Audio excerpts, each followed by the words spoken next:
ಭೀತಿ, ಶಾಸಕ ಬೈರತಿ ಬಸವರಾಜ್ ಭೂಗತ.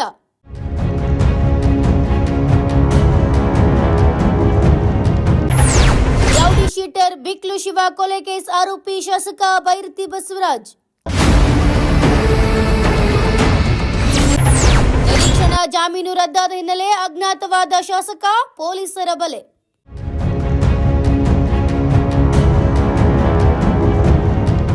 ರೌಡಿ ಶೀಟರ್ ಬಿಕ್ಲು ಶಿವ ಕೊಲೆ ಪ್ರಕರಣದಲ್ಲಿ ಬೈರತಿ ಬಸವರಾಜ್ ಅವರಿಗೆ ಕರ್ನಾಟಕ ಹೈಕೋರ್ಟ್ನಿಂದ ದೊಡ್ಡ ಹಿನ್ನಡೆಯಾಗಿದೆ.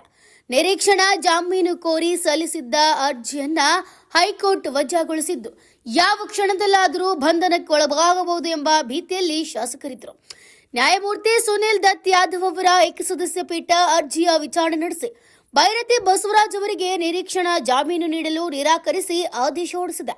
ವಿಚಾರಣೆಯ ಸಂದರ್ಭದಲ್ಲಿ ಸುಳ್ಳು ಮಾಹಿತಿ ನೀಡಿದ್ದ ಆರೋಪದಡಿ criminal prosecution of conduct of public servant Coca ಕಾಯ್ದೆ ಅನ್ವಯಿಸುವುದಿಲ್ಲ ಎಂದು ನ್ಯಾಯಾಲಯ ಸ್ಪಷ್ಟಪಡಿಸಿದೆ. ಆದರೆ ಈ ಆರೋಪದಡಿ ಬಂಧನದ ಅಪಾಯವಿದ್ದು ನಿರೀಕ್ಷಣಾ ಜಾಮೀನು ನೀಡುವುದು ಸೂಕ್ತವಲ್ಲ ಎಂದು ಪೀಠ ಅಭಿಪ್ರಾಯಪಟ್ಟಿದೆ. ಬದಲಿಗೆ ವಿಚಾರಣಾ ನ್ಯಾಯಾಲಯದಲ್ಲೇ ಸೂಕ್ತ ಅರ್ಜಿ ಸಲ್ಲಿಸುವಂತೆ ಶಾಸಕರಿಗೆ ಸೂಚನೆಯನ್ನ ನೀಡಿದೆ.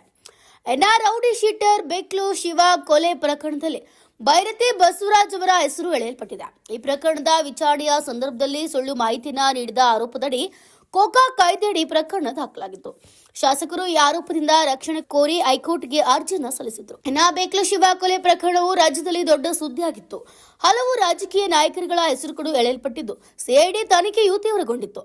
ಬೈರತಿ ಬಸವರಾಜ್ ಅವರು ನಾಯಕರಲ್ಲೊಬ್ಬರಾಗಿದ್ದು ಈ ಪ್ರಕರಣದಿಂದ ಪಕ್ಷಕ್ಕೂ ಮುಜುಗರ ಉಂಟಾಗುವ ಸಾಧ್ಯತೆ ಇದೆ. Bureau report, news pulse.